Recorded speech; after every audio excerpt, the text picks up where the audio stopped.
Come here, baby. Little baby, you're a...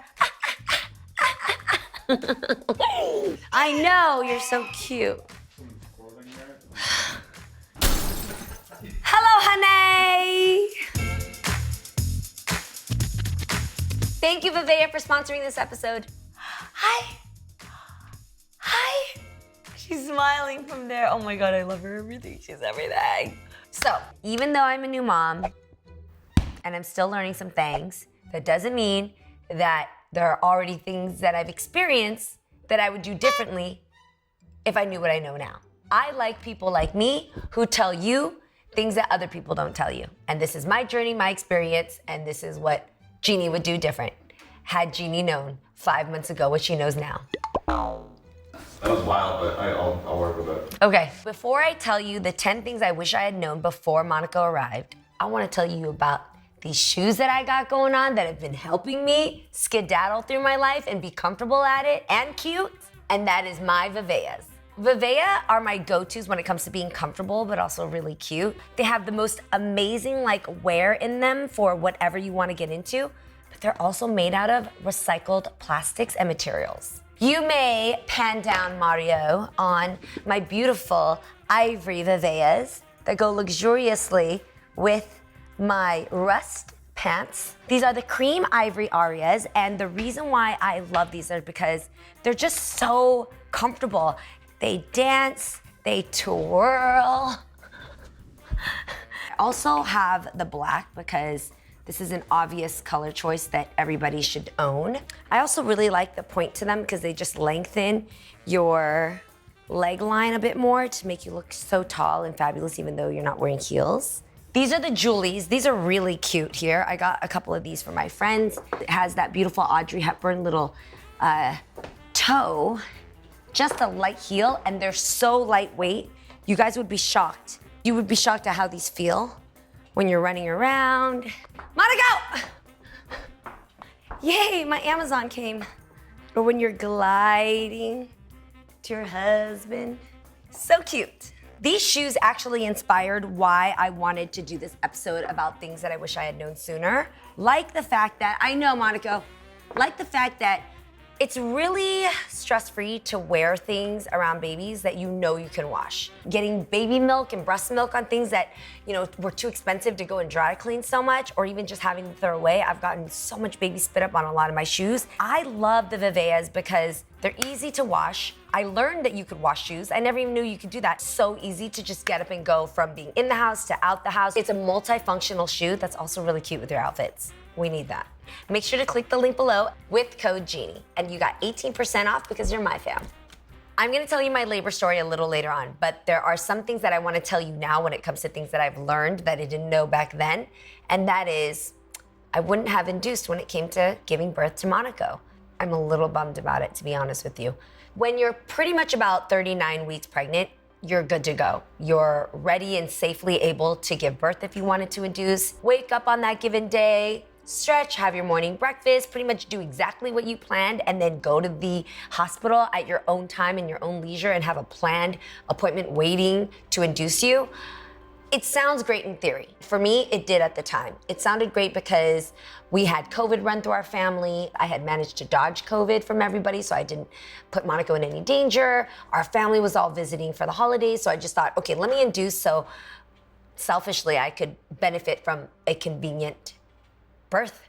That induction was my first attempt at controlling Monaco's birth, and I wouldn't have done it again because I would have rather let my body go into labor as it naturally would. It would have been a lot less pain and a lot less stress on me as my body's just doing what it's supposed to be doing instead of forcing myself to dilate, taking all the, the pills and the medicines and the drugs in order to make myself get into that place. There's no way, or at least no healthy way, to think that you can control the situation to work out perfectly the way you want. It's not meant to be that way. Every baby's different, every household is different, every mom has different needs. To think you should control the way your baby's journey goes is actually gonna drive you crazy. And I kind of wonder now what date Monaco would have been born if it were up to God. There's also a little part of my past that came into the decision of controlling Monaco's birth, and that is my people-pleasingness. So because I had friends and family staying over, and because people's schedules worked out if Monica was born that week, I realized that I was really just pleasing the people around me. The people that love me and genuinely care for me and the well-being of our baby are gonna be okay with whatever decision I make. And I have a husband who's gonna support whatever it is that we need to do. The next thing that I wish I had known from the get, because I think I would have had a more successful breast pumping journey, I should have used the hospital grade pump from the beginning. I was told that, but I didn't take it seriously. And the hospital grade pump, I just felt like it was too intense. It would like eat my nipples up. No, dog, I want milk. I want milk, and I want the way the hospitals are using it, and I should have went for it, especially since it was only $10 a week. Was it $10 a week? No, $10 a month. And once you get the milk flowing, then you can use other alternatives. Like for me, Haka was amazing to just carry around by myself. If you plan to breastfeed, which by the way, you don't have to, and there's zero pressure that you have to, and being fed is the best method for your baby, that part.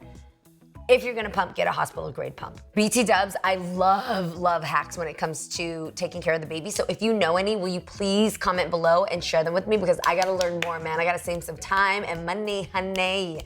Also, when it comes to your wipes, your wipe dispenser, once you dispense your wipes, reset it upside down. Never leave your wipes facing up. Leave it upside down, because then all the liquid gets to the first wipe in the front, and it's so much easier to use. So make sure that you leave all your wipes upside down.